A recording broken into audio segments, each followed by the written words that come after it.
This is an encore episode from the Under the Influence archives. This is an Apostrophe podcast production. You're soaking in it. You're gonna love it in an instant. Your teeth look whiter than no.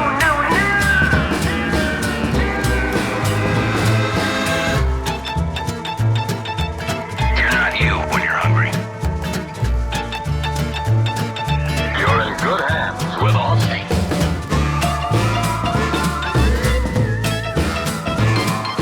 You're Under the Influence with Terry O'Reilly.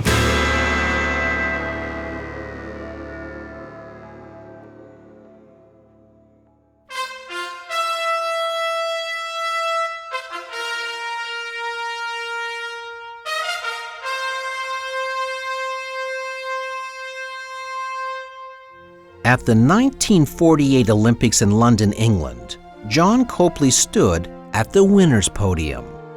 He had competed for Great Britain and had won a silver medal. These Olympics weren't just prestigious, they were symbolic, as these were the first games since 1936. The conflict and destruction of World War II had interrupted the international event for 12 years. So, as John Copley waited for his medal, it was an extra special moment.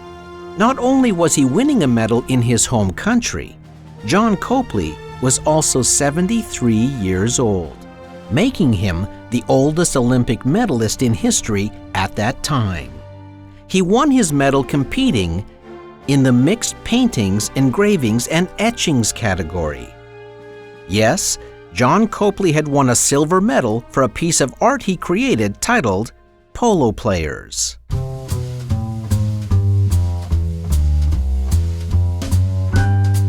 Starting with the 1912 Olympics, art was a competitive category. The founder of the modern Olympics, Pierre de Coubertin, wanted participants to compete in sport rather than war. He also wanted Olympic competitors to participate with both mind and body, and therefore wanted to combine both art and sport at the Games. The art competitions were divided into 5 categories: literature, music, painting, sculpture, and architecture. How does one compete in architecture? I think you have to run with a drafting table. Anyway, there were rules. Every piece of art had to have a sport theme, which probably put a crimp in the architecture category. There was also stiff competition. By 1928, judges had to adjudicate over 1,000 entries in the painting and sculpture categories alone. The competitors didn't have to create the works on the spot, they just had to submit them, providing they were new, previously unseen works. But all good things must come to an end. The 1948 Games were the last to have art competitions. The reason? Most of the artists were professionals, meaning they sold art to make a living. And the Olympic Charter now mandated that only amateurs could compete. So art was no more. The Olympics have come a long way. So has Olympic marketing. From the first ad at the first Olympics in 1896 to the $100 million advertising contracts of the 2014 Games, sponsorship money has always been a contentious issue. On one hand, the Olympics are one of the most expensive events to stage in the world. On the other hand, sponsorship money makes it possible. But there's a price to pay when there's a price to pay. And how marketing has evolved at the Olympics is a fascinating story. You're Under the Influence.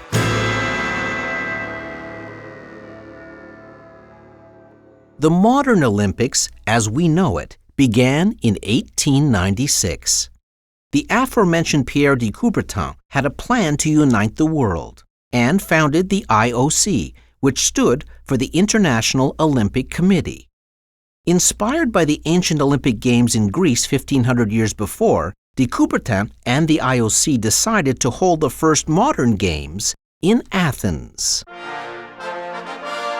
On April 6, 1896, 241 male athletes from 14 nations, there were no women, participated in 43 events. Since the games were brand new and not well publicized, contestants were not chosen by their countries. Instead, they came individually and at their own expense. Some of the contestants were even tourists who happened to be in the area. And representing Canada in the long jump, Terry O'Reilly, who's in town for a marketing conference. And in the shot put, Keith Oman visiting from the Danforth area of Toronto. While the first modern Olympics was getting off the ground, the first Olympic advertising was as well. Several companies bought ads in the first official souvenir program, including Kodak, who would continue to be a sponsor for many years to come. 4 Olympics later, the 1912 Games were held in Stockholm, Sweden. Stockholm won the Olympic bid primarily because, well, they were the only city to make a bid. Yay, Sweden! 2,408 athletes, including 48 women, competed in 102 events.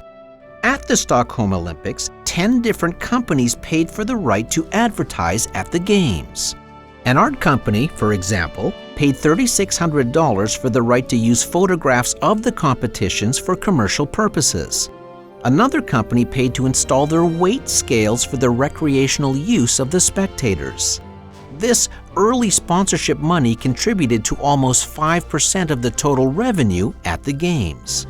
Clearly, the concept of sports sponsorship was emerging, as companies were eager to get their logos in front of large sporting audiences. One other important marketing opportunity became highly prized during the Stockholm Games. It was the first time companies were given the right to use Olympic symbols on commercial merchandise.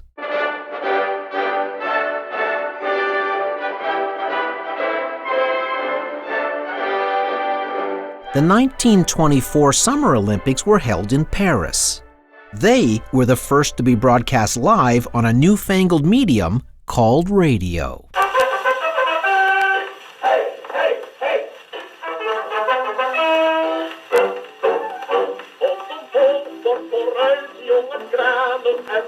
The 1928 Olympics were held in Amsterdam and featured several marketing firsts.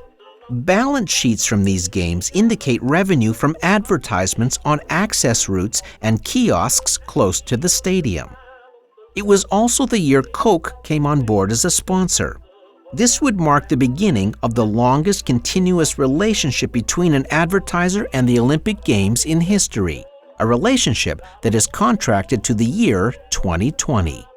In 1928, Coke not only provided soft drinks, it sold them through restaurants and kiosks they were allowed to operate during the Olympics. That was a significant development in the parameters of Olympic sponsorship.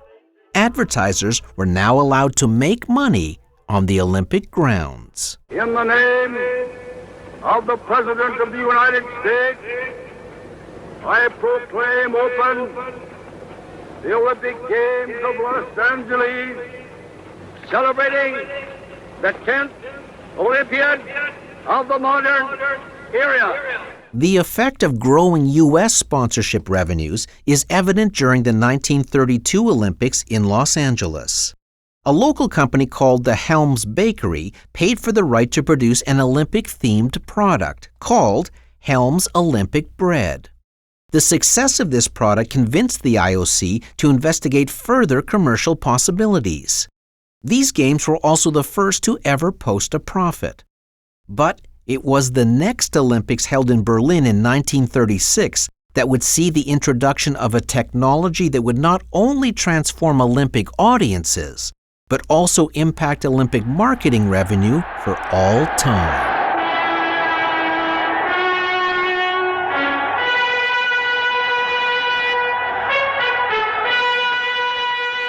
The IOC chose Berlin to host 2 years before Adolf Hitler came to power.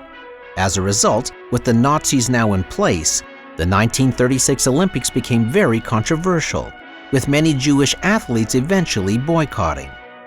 The Olympic torch was first introduced during these games. But the 1936 Olympics offered an even bigger technological milestone. They were the first to ever be televised. The opening ceremony of the Games was shown live on closed-circuit television in halls and cinemas in and around Berlin. Over 100 hours of competition was watched by 162,000 viewers. That seminal moment would impact the Olympics for all time, as we'll soon see. It would also transform the world of sports from that moment forward. Suddenly, advertisers had the ability to reach thousands of people that went far beyond the stadium. As author Joseph Puig stated in his analysis of Olympic marketing, television turned sport into spectacle for mass consumption, and the Olympic Games would never again be solely a sporting event. But the momentum the Olympics was now enjoying would soon come to a complete and utter stop. This morning, the British ambassador in Berlin handed the German government a final note stating that unless we heard from them by 11 o'clock, that they were prepared at once to withdraw their troops from Poland, a state of war would exist between us. As British Prime Minister Neville Chamberlain declared war on Germany in 1939, the Olympic Games, that international gathering of peaceful nations, were cancelled and would not resume again until 1948. I proclaim open the Olympic Games of London, celebrating as the 14th Olympiad of the modern era. A record 49 nations competed at the 1948 London Games. The Olympic competitions were televised by the BBC, and these games were the first to set a price for television broadcast rights. It's reported that the BBC paid the equivalent of $3,000 for those rights, airing over 60 hours of programming watched by over 500,000 viewers.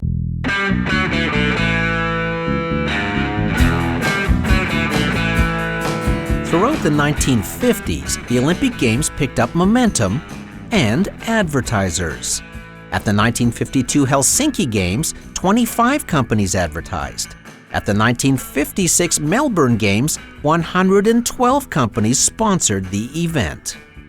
At the Rome Olympics of 1960, the cost of TV broadcasting rights started to make its climb, as CBS paid the equivalent of almost $400,000 to secure them. It also marked the first time the Games were broadcast in Canada on CBC TV. The Rome Games were also the first to offer sponsorship by modern-day definitions, as companies were now permitted to use such designations as official supplier and official sponsor. Those two words would become very lucrative for the Olympics in years to come. Tokyo is dressed in her holiday best for the opening of the 18th Modern Olympics, the first to be held in the Far East. The 1964 Games in Tokyo were the first to be broadcast internationally, without the need for tapes to be flown overseas as they were in the 1960 Olympics. At this point in Olympic sponsorship, there was no exclusivity, so competing brands were allowed to advertise at the same event. But even with more and more advertisers coming on board, the local Olympic Committee still needed more revenue. That led to a decision to actually license a brand of cigarettes called Olympias. The cigarettes ended up being one of the most successful Olympic products ever, generating over $1 million in revenue, and that was big money in 1964. But it prompted then IOC President Avery Brundage to write IOC members to complain about the, quote, rampant commercialism beginning to encompass the Olympics. His stand would be a line in the sand that emphasized the inherent tension within the Olympics, the tension that existed between needing revenue to stage the Games and inviting corporate sponsorship that didn't undermine the overall Olympic ideal. IOC President Brundage used his influence to try and keep commercialism at bay for the next 12 years. During the 1968 Summer Games in Mexico City, another marketing controversy revealed itself. The Adidas and Puma shoe companies were owned by feuding brothers, Adolf and Rudolf Dassler. Their sibling rivalry exploded into a full-fledged war during these games. The shoe companies furiously tried to outbid each other to induce track athletes to wear their brands.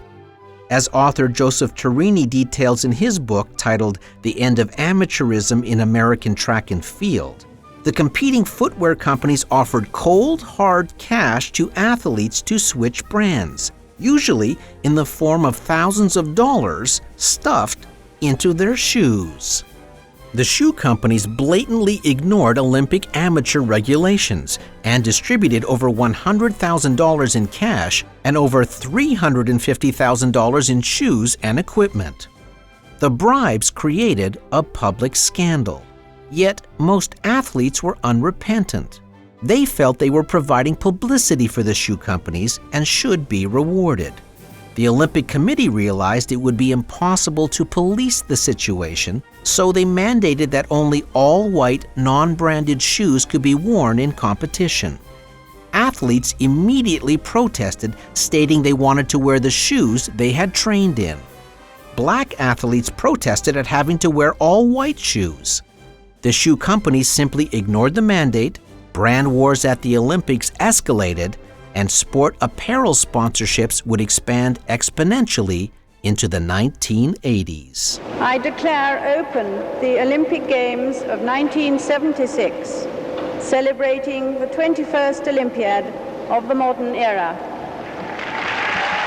By the time the Queen opened the 1976 Olympics in Montreal, IOC President Avery Brundage had retired.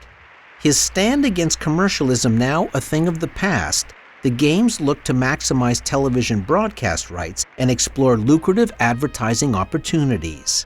628 advertisers participated in the 1976 Games, and an estimated 500 million people watched on TV. Yet, the Games left Montreal with such a big debt, it took 3 decades to pay it off. It was a lesson not lost on the 1984 Los Angeles Games, as it would turn the marketing of the Olympics upside down. And we'll be right back. Ladies and gentlemen, welcome to the opening ceremonies of the Games of the 23rd Olympiad at Los Angeles. It was in the city of marketing dreams that the IOC realized the full potential of marketing a mega event like the Olympics. The Los Angeles Organizing Committee realized that real revenue success didn't lie in attracting ever larger numbers of advertisers, but that the exact opposite strategy was the key. So they reduced the number of advertisers from hundreds down to 35, but greatly increased the amount each paid. For that steep price, they offered one more important carrot: exclusivity. Even though advertisers were paying more than they had ever paid before, category exclusivity and the massive international television audiences the new deal provided made it a bargain. The strategy was so successful, the LA Games posted a huge profit. That success led the IOC to create a global sponsorship program known as TOP, which stood for the Olympic Partners. It gave a small, select group of advertisers the rights to use Olympic symbols worldwide in return for lucrative fees. Tonight, a record 197 countries have come to Atlanta for the Centennial Olympic Games. At the Atlanta Olympics, 10 companies signed up as top sponsors, spending $40 million each for the privilege. While many of the sponsorships were a good fit with the Olympics, the cost of staging the Games soared to $1.8 billion. Using the 1984 Los Angeles corporate model, Atlanta organizers looked to more and more sponsors for more revenue. That led to some interesting sponsorships. For example, Jeopardy became the official Olympic game show. There was an official Olympic onion sauce and an official toilet seat cover. When the Atlanta Organizing Committee announced it was granting a license to the, quote, official feminine hygiene product, the IOC stepped in and said enough. The image of the Games was being tainted. Not long after, it was discovered that some IOC members had accepted bribes to vote for Salt Lake City in 2002, and the problem of doping was never far from the headlines. The Olympics desperately needed to rebrand itself. One of the ways it did that was to look to advertising. So the IOC hired top creative advertising agency Chiat Day to create a series of messages to help promote Olympic values. The resulting commercials featured very moving and memorable images from past Olympics. Robin Williams supplied the voiceover. To be a giant. This has forever been our passion, this desire to be a giant. Not to stand on one's shoulders or to have one for a friend, though these may be fortunate things, but to be one. The commercial ended with the line, "Celebrate humanity." Media companies around the world embraced the message. CNN ran it 30 times a day for 8 months leading up to the Games. 30 airlines showed it as part of their in-flight programming. It appeared in cinemas across 3 continents, all at no charge, generating an estimated $120 million in free advertising. But changing a perception is a process, not an event. So the IOC restructured their sponsorship strategies, put stricter guidelines in place, overhauled many of their practices, and the advertising campaign did its bit to help resuscitate the Olympic image. I declare open the Games of London, celebrating the 30th Olympiad of the modern era. In 2004, the BBC estimated that it now cost $10 billion to host the Olympic Games. By the time the Olympics arrived in London, England in 2012, that figure had risen to $14.5 billion. NBC paid $1.2 billion for the broadcast rights to the London Olympics. But even with those enormous windfalls, the London Olympics needed billions more in sponsorship money. Adidas paid over $172 million to be one of the lead sponsors. As the world watched, Britain's most successful athletes sported Adidas uniforms. TV commercials blitzed screens, posters adorned buses and billboards, and viral videos attracted millions of views on YouTube. Samsung, the official and exclusive worldwide partner for wireless communications equipment, gave out 2,500 free phones to the athletes, who then used them in the opening and closing ceremonies to take pictures and videos in front of millions of viewers worldwide. In one of the funniest moments, the London Symphony Orchestra started playing Chariots of Fire. As the familiar, repetitive organ note began,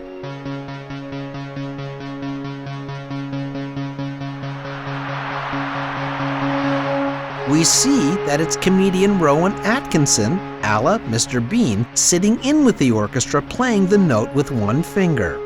In true Mr. Bean fashion, he becomes bored and pulls out his Samsung phone. He checks emails, becomes completely distracted, and starts taking selfies. It was a virtuoso performance starring Samsung. BMW supplied the cars, Coke the sodas, McDonald's was the only restaurant allowed to sell French fries on the grounds, all ATM machines were changed to Visa, and Omega provided all official timing.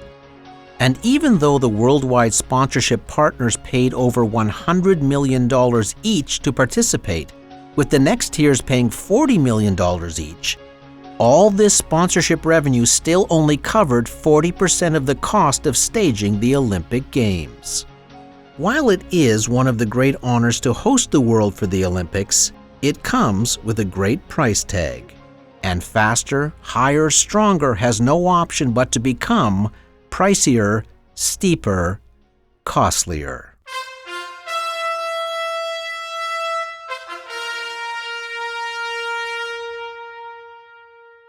The Olympic Games were founded on the principle of uniting the world peacefully through sport.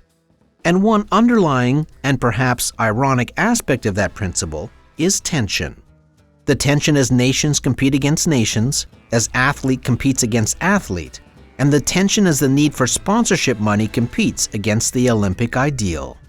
The cost of mounting an Olympic event is staggering. The 1928 Games cost $25,000. The 2012 London Games cost $14.5 billion. Every host country feels the pressure to put on a world-stopping show, and to pull it off, they need massive revenue intake. And that is why advertisers will have a larger and greater presence in the Olympics as time marches on. Governments can no longer foot the bill. Ticket sales provide only a small portion of the revenue.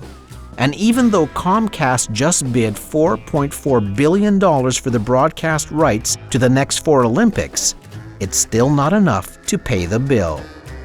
I predict we'll see sponsorship money tip over the 50% mark because there's no other way to pay for the Olympics, unless we all agree to scale down our expectations. But that won't happen. The Olympics demand spectacle, spectacle demands sponsors, and sponsors demand international audiences. And one thing is for certain. The cost of the next Olympics will set a new world record when you're under the influence. I'm Terry O'Reilly.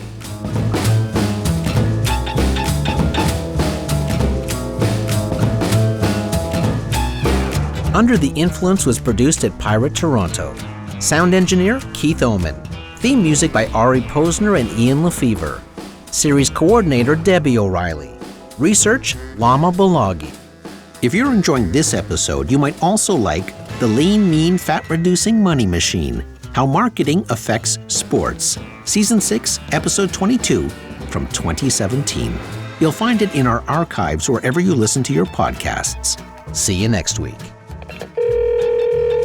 Hello, Mr. O'Reilly. This is the Olympic Sponsorship Committee calling. We're proud to offer Under the Influence the title of Official Marketing Radio Show of the Olympics. Congratulations. The invoice for $40 million will be forwarded to your attention shortly. Again, a hearty congratulations.